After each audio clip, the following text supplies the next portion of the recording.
வணக்கம். நான் உங்கள் மேகா சுந்தர், யூடியூபர். இப்போ எனக்கு நடந்ததை உங்களுக்கு சொல்ல விரும்புகிறேன். இப்போ நம்மளோட புத்தி என்ன செய்யணும்னா நம்மளை கொஞ்சம் குழப்பி விடும்.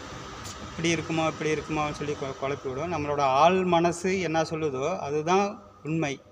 இப்போ நேற்று நம்மளுக்கு நடந்த ஒரு உண்மை சம்பவம். கையில் ஒரு மோதிரம் போட்டிருந்தேன்.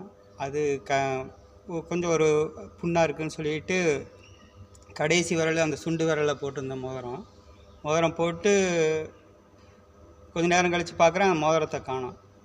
என்னடா மோதிரத்தை காணாமே அப்படின்னு சொல்லிட்டு நான் வேலை பார்க்குற இடமெல்லாம் நல்லா ஃபுல்லாக எல்லாமே தேடுறேன், எல்லாமே. அப்போ புத்தி சொல்லுது, அப்போ அங்கே நீ வேலை பார்க்குற இடத்துல அங்கே கீழே விழுந்துருக்குமா, இங்கே விழுந்துருக்குமா அப்படின்னு சொல்லி புத்தி சொல்லிகிட்டே இருக்குது.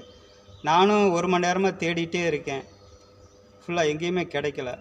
அப்புறம் ஒரு ஆள் மனசு சொல்லுது, உன்னோட டிஃபனெல்லாம் எடுத்து வச்சு உன்னோட சாப்பாட்டு கூடையில் தான் இருக்கும் அப்படின்னு சொல்லிச்சு.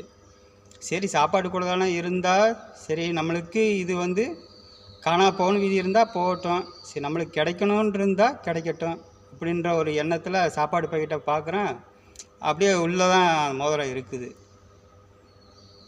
இப்போ ஆள் மனசு சொல்கிறது உண்மை. இதே எனக்கு நிறைய தடவை நடந்திருக்கு. நன்றி.